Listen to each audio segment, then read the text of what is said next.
الحمد لله وكفى وسلام على حبيبه المصطفى أما بعد فأعوذ بالله من الشيطان الرجيم بسم الله الرحمن الرحيم سبحان الذي أسرى بعبده ليلا من المسجد الحرام إلى المسجد الأقصى الذي باركنا حوله لنريه من آياتنا إنه هو السميع البصير صدق الله مولانا العظيم۔ بارگاہ رسالت معاذ صلی اللہ علیہ وسلم میں درود پاک کا ہدیہ پیش کریں۔ اللهم صل على سيدنا ومولانا محمد معدن الجود والكرم وآله وأصحابه الكرام وابنه الكريم وبارك وسلم صلاة دائمة سرمدا أبدا۔ عزیزان گرامی وقار، جن حالات میں آج ہم جمعہ کی نماز ادا کرنے آئے ہیں، دنیا بھر میں قبلہ اول بیت المقدس کے معاملے کو لے کر ایک عجیب ماحول پیدا ہو چکا ہے۔ دنیا دو دھڑوں میں تبدیل ہے آج، اور یقیناً کیوں نہ اثر کرے کہ میرے آقا صلی اللہ تعالی علیہ وسلم نے ارشاد فرمایا، بیت المقدس جس زمین پر آباد ہے، حضور پاک صلی اللہ علیہ وسلم کے فرمان علی شان کا مفہوم ہے سید البقاع، یعنی زمین کا جو سردار علاقہ ہے وہ بیت المقدس کا علاقہ ہے۔ مسجد اقصی جہاں پر آباد ہے اس کو سید البقاع کہا گیا ہے، اور یہ بھی روایت میں ملتا ہے سید الصخرہ، گنبدوں میں اگر کوئی سردار گنبد ہے تو وہ بیت المقدس کے لیے کہا گیا ہے۔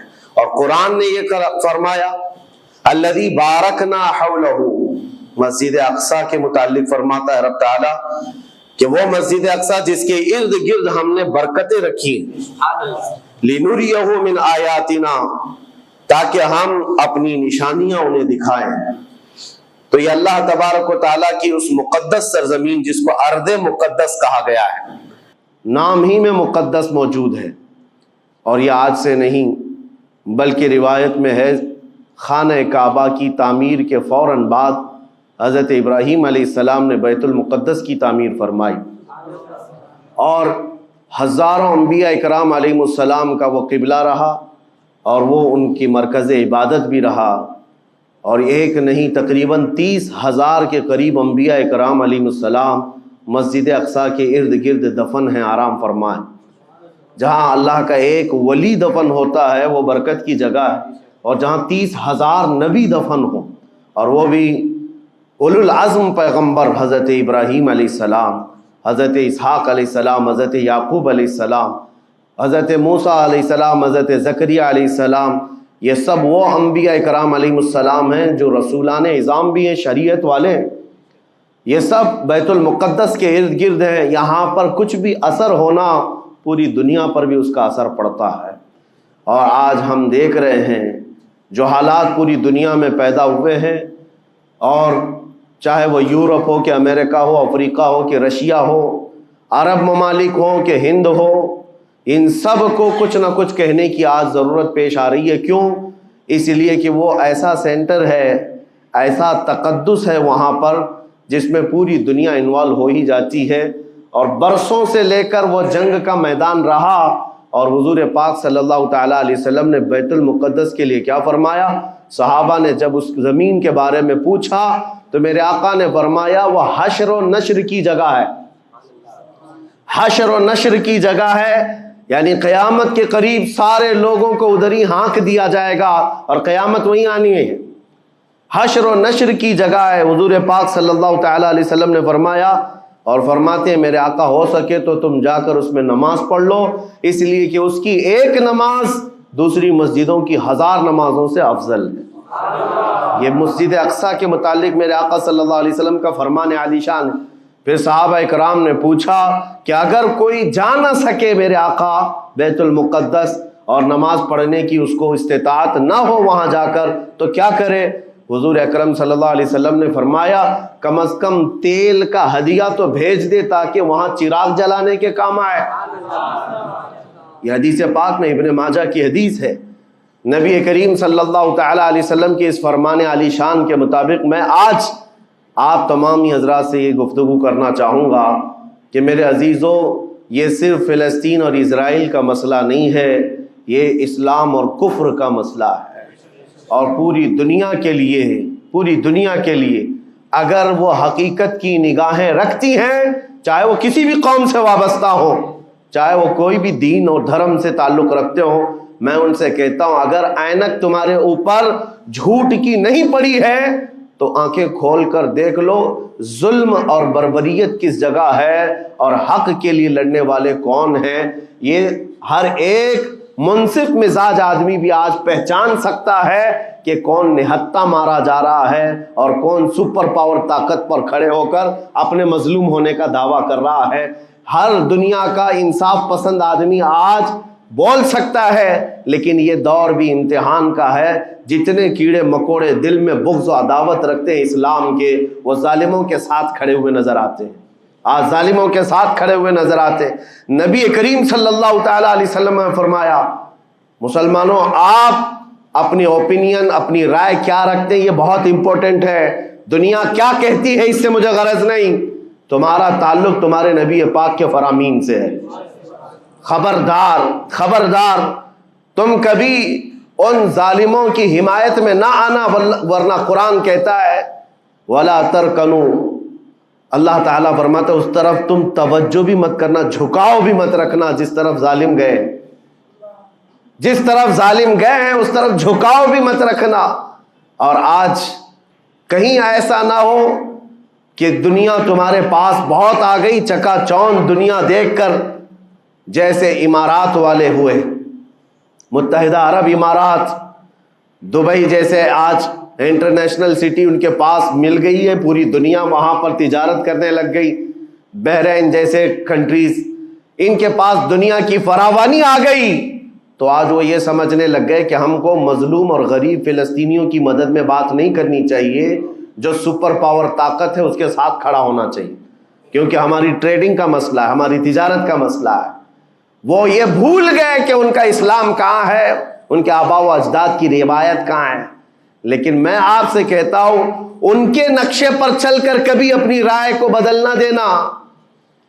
بعض مسلمانوں میں یہ گفتگو پھیلی ہوئی ہے کہ کیا ہم ہی مسلمان ہیں ہندوستان کے، کیا ہم ہی لوگ ہیں جو اپنی رائے بنائیں، وہ بڑے بڑے لوگ ہیں، عرب لوگ ہیں اور بڑے بڑے مشائخ ہیں وہاں پر، ان لوگوں نے رائے الگ بنائی ہے، وہ دنیا کے اور پیسوں کے پجاری بن گئے ہیں، ان کے ہاں نفس غالب آ چکا ہے اور شیطان کا ان کے اوپر غلبہ ہے، وہ حق نہیں دیکھ رہے ہیں۔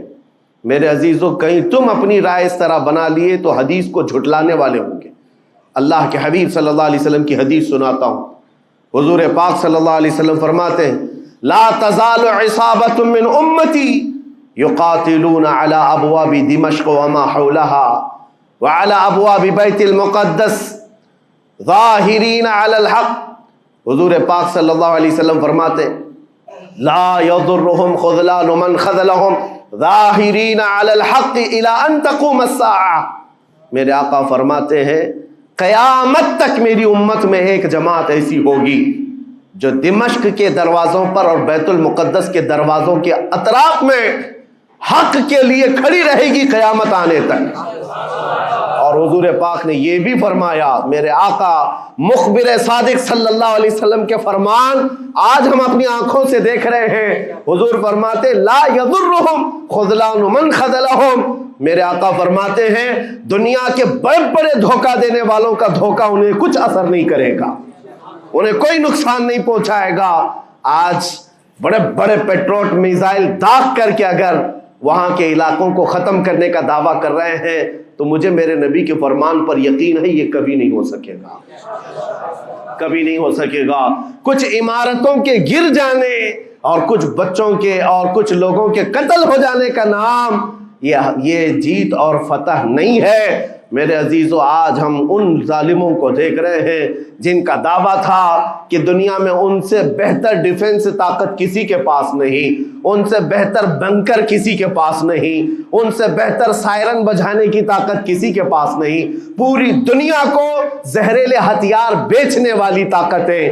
آج ہم نے یہ بھی دیکھا ہے کہ صرف محض ایک چھوٹی سی جماعت سے ان کے ہاتھ پیر ڈھیلے نظر آتے ہیں اور ان کے جسموں میں کپ کپی نظر آتی ہے۔ ہے، پوری طاقت تمہاری ایک جگہ۔ میں ابھی چند دنوں قبل عمرہ میں تھا، جب یہ پڑھ رہا تھا کہ ایک چھوٹی سی جماعت جس کو پوری انٹرنیشنل دنیا مل کر کے آتنکواد گھوشت کرتی ہے، امریکہ ہو، یو کے ہو اور دوسری بہت ساری طاقتیں، وہاں پر فلسطینیوں کی حمایت میں لڑنے والے ان مجاہدین کو یہ آتنکواد کہتے ہیں، ٹیررسٹ کہتے ہیں، جو اپنے چھوٹے سے علاقے کو بچانے کے لیے اپنی جانیں دے رہے ہیں، وہ آتنکواد ہیں، وہ ٹیررسٹ ہیں۔ ان کے پاس کھانے پینے کی چیزیں نہیں رہ گئی، ان کی کرنٹ سپلائی بند کر دی گئی، ان کا پانی بند کر دیا گیا، پھر بھی وہ آتنکواد ہیں۔ میرے عزیزو، یہ دنیا کا دغلا معیار دیکھو آپ۔ رشیا پورے یوکرین کو تباہ کرتا رہا، پورا راکھ میں بدل دیا۔ ان ظالم کتوں کی زبان پر کبھی نہیں آیا کہ رشیا آتنکواد ہے یا رشیا ٹیررسٹ ہے۔ یہ میڈیا میں بھونکتے رہے رشیا اور یوکرین کی وار چل رہی ہے، زمین کا مسئلہ ہے۔ ارے ہزاروں لوگوں کو رشیا راکھ میں بدل کر رکھ چکا ہے، کیوں نہیں بولتے اس کے متعلق؟ کیوں نہیں کہتے کہ وہ آتنکواد ہے؟ اس لیے کہ یہ ظالم دجالی میڈیا جتنے ہیں، انہیں پتا ہے ان کے باپ داداؤں سے بڑی طاقت اس کے پاس موجود ہے۔ طاقتوں کی پوجا کرنا اور بڑی بڑی طاقتوں کو سلام کرنا یہ ان کی فطرت میں داخل ہے، اور ہم الحمدللہ مسلمان ہر وقت یہ فیصلہ رکھتے ہیں کہ جو غریب ہے، جو مظلوم ہے، وہ چاہے ایک سکہ بھی نہ رکھتا ہو، ہم اس کی حمایت میں ہمیشہ کھڑے رہتے ہیں۔ یہ اسلام کی خاصیت ہے۔ ہم طاقت و قوت اور تخت کو دیکھ کر کسی کی حمایت میں نہیں کھڑے ہوتے، بلکہ حق و باطل کو دیکھ کر اگر مظلوم چھوٹی سی جگہ پر بھی ہے تو ہم اس کے ساتھ کھڑے ہیں۔ اسلام میں ہو یا نہ ہو، اگر وہ مظلوم ہے تو اس کی آواز ہم اٹھاتے ہیں۔ عزیزان گرامی وقار، جس کو اپنی طاقتوں پر خوب بھروسہ تھا، میں ایک بات عرض کرتا ہوں، مسلمانوں آج جاگنے کی ضرورت ہے، بیداری کی ضرورت ہے۔ تمہارے دماغوں پر یہ پٹی ڈالی گئی ہے اور یہ بٹھایا گیا ہے، ان کے پاس بہت بڑی بڑی طاقتیں، تمہارے ادھر ادھر کرنے سے کچھ نہیں ہوتا، تمہاری آواز اٹھانے سے کچھ نہیں ہوتا۔ رب تبارک و تعالیٰ نے تمہیں یہ ظاہر کر دیا کہ میں ابھی پڑھ رہا تھا اس چھوٹے سی علاقے میں، غزہ پٹی میں، بڑی بڑی دنیا کی 4 تنظیمیں، خفیہ خبر رساں ایجنسیاں موجود ہیں جو ان کی خفیہ خبریں ہر وقت پہنچاتی ہیں۔ وہ اسرائیل کی بھی ہے، امریکہ کی بھی ہے، اور سعودی عرب کی بھی ہے، اور ایجپٹ کی بھی ہے۔ 4 بڑے بڑی کنٹریز کی خفیہ ایجنسیاں کام کر رہی ہیں، اور سب کی سب خفیہ خبر رساں ایجنسیاں فیل ہو گئی، ناکام ہو گئی۔ اس کے باوجود اسرائیل کے درندوں کو یہ وحشتناک چیز دیکھنی پڑی۔ دنیا آج اس میں حیرت میں ہے کہ ایسا کیسے ہو گیا، ایسا کیسے فیل ہو گیا، یہ سسٹم کیسے کام نہیں کر سکا، ہمیں پہلے سے اطلاع کیسے نہیں ملی۔ میں قرآن پڑھ کر کے بتاتا ہوں، میرا رب فرماتا ہے وَمَكَرُوا وَمَكَرَ اللَّهُ وَاللَّهُ خَيْرُ الْمَاكِرِينَ۔ کافر منصوبہ بناتے ہیں اور اللہ خفیہ تدبیر کرتا ہے، اور اللہ کی خفیہ تدبیر غالب آتی ہے۔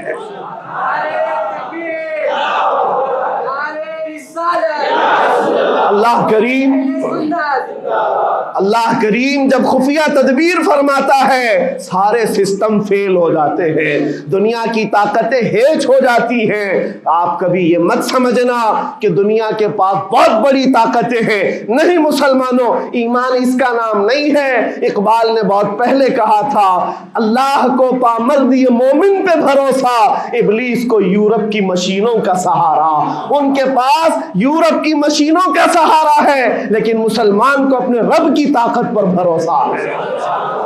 میرا رب غالب حکمت والا ہے اور وہ قدرت والا ہے۔ جس وقت رب تعالیٰ چاہے، کیا آپ نے تاریخ نہیں پڑھی، وہ اگر اپنے نبی کی حفاظت کرنا چاہے تو مکڑی کے جال سے حفاظت کرتا ہے، کبوتری کے انڈوں سے حفاظت کرتا ہے۔ وہ اپنے حبیب کی حفاظت کرنا چاہے اور کسی نبی کی حفاظت کرتا ہے، مچھلی کے پیٹ میں رکھ کر کے یونس کی حفاظت کر رہا ہے، اور ابراہیم علیہ السلام کو آگ میں ڈال کر کے بھی اس تپش سے بچا بچھا رہا ہے اور اسماعیل علیہ السلام کی گردن پر چھری چل رہی ہے، پھر بھی اس چھری سے بچانے والا مولا کون ہے؟ اور سمندر میں اتر جانے کے بعد موسیٰ علیہ السلام کی بڑی فوج کو راستے دینے والا مولا کون ہے؟ آپ جانتے ہیں ابراہیم علیہ السلام کو آگ سے بچانے والا، یونس علیہ السلام کو مچھلی کے پیٹ میں زندہ رکھنے والا، موسیٰ علیہ السلام کو سمندروں میں راستہ دینے والا وہی خدا ہے جو اپنے حبیب کو کفار مکہ کے ہر ظلم سے بچانے والا، ان کے رات کے منصوبوں کو خاک میں ملانے والا، میرے حبیب کو ان کافروں کے سامنے سے ایسے گزارنے والا کہ وہ کافروں کی آنکھیں ہمیشہ کے لیے اندھی ہو کر رہ جائیں۔ وہ مولا کل بھی تھا، آج بھی ہے اور ہمیشہ رہے گا۔ وہ اللہ حی و قیوم ہے، اس کی ذات پر توکل رکھو، یقین رکھو۔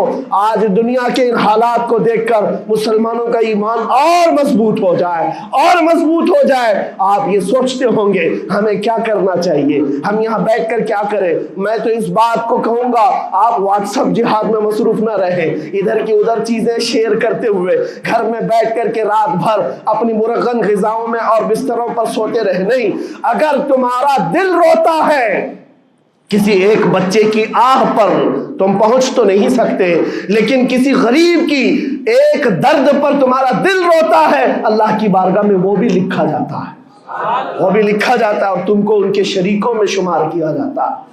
تم اگر رقت کے ساتھ بیٹھ کر کے دعا کرتے ہو، سوچو آج آپ اپنے گھر میں ہیں، تمہارا بیٹا نکلا، جوان بیٹا نکلا، اس کی خبر آئی کہ اچانک اس کی لاش کہیں تڑپتی ہوئی نظر آئی، جیسے خبر سنو گے تمہارا کھانا پینا حرام ہو جاتا ہے، تمہارے گھر بار کا چین و سکون غارت ہو جاتا ہے۔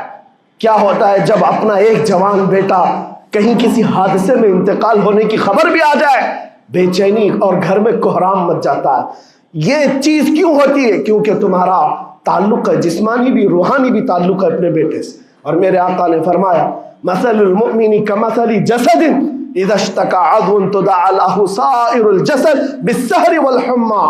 میرے آقا فرماتے ہیں پورے مومن جتنے بھی دنیا میں ہیں، سارے مومنین ایک جسم کی طرح، میرے آقا فرماتے ہیں ایک جسم کی طرح ہیں، اگر ایک عضو کو تکلیف ہو تو پورے جسم میں بخار آ جاتا ہے، ایک عضو کو تکلیف ہو تو پورے جسم میں بخار آتا ہے۔ آج تمہاری کیفیت یہ ہونی چاہیے، جس وقت ان حالات کو دیکھو تمہارا دل روئے، تمہاری بے قراری بڑھ جائے، تمہاری بے چینی بڑھ جائے، اور بارگاہ رب العزت میں گڑ گڑاؤ کہ مولا اگر ہمارے برے اعمال کی وجہ سے، ہمارے گناہوں کی وجہ سے ہمارے بھائیوں پر اگر یہ آفت آئی ہے تو میں توبہ کرتا ہوں، میں باز آتا ہوں مولا، میں اپنی حرکتوں سے توبہ کرتا ہوں۔ آج تمہیں پتہ ہے یہ آج کا حادثہ نہیں، اس دنیا کو میں جتنا کوسوں کم ہے، جو دغلی پالیسی رکھتے ہیں، جو ڈبل سٹینڈ رکھتے ہیں، ان کو جتنا بولوں کم ہے، میں ڈرتا نہیں ہوں اس بات پر، لیکن آج دل بھرا ہوا ہے ان مظلوموں کی آواز کو سن سن کر کے، جن کے گھروں پر رات بھر بمباری ہوتی ہے، جن کے شہر کا پورا بادل پٹاخوں سے نہیں میزائلوں سے روشن دکھتا ہے۔ میرے عزیزوں کیسی راتیں وہ گزارتے ہیں، ماں رات کو اپنے بچے کو گلے سے لگا کر سوتی ہے، اس کو یقین نہیں ہوتا صبح تک میرا لال میرے ساتھ رہے گا، انہیں پتہ بھی نہیں ان کے دروازوں پر موت دستک دے رہی ہے۔ 5000 سے زیادہ راکٹ داغ کر کے ابھی بھی ختم نہیں کیا گیا، اور ظلم اتنا ہونے کے بعد حیرت ہوتی ہے اس دگلی دنیا پر میڈیا میں بار بار یہ کہا جاتا ہے ان آتنکیوں کا خاتمہ کیا جا رہا ہے، آتنکوادیوں کو نیست و نابود کیا جا رہا ہے، جن کی زمین پر 70 سال سے قبضہ کر کے بیٹھا ہے، دنیا اس پر کچھ نہیں بولنا چاہتی۔ آپ کو پتا ہے ہسٹری جنہوں نے پڑھا نہیں وہ آج بھوک رہے ہیں، جن کو تاریخ معلوم نہیں ہے وہ ٹپنی دینے کی کوشش کر رہے ہیں، ان کو اپنے باپ داداؤں کی تاریخ نہیں معلوم، یہ فلسطین کی تاریخ پر چل پڑے۔ پتہ ہے 1917 میں صرف 4000 یہودیوں کو رہنے کی اجازت دی گئی تھی، جب یہ پوری دنیا سے مارے مارے گھوم رہے تھے، ان کے لاکھوں یہودیوں کو مار کر ختم کیا گیا تھا۔ اس وقت فلسطین میں 4000 یہودیوں کو پناہ دی گئی تھی، اور یہ 4000 سے بڑھتے بڑھتے بڑھتے پوری دنیا سے ہجرت کر کے آتے رہے،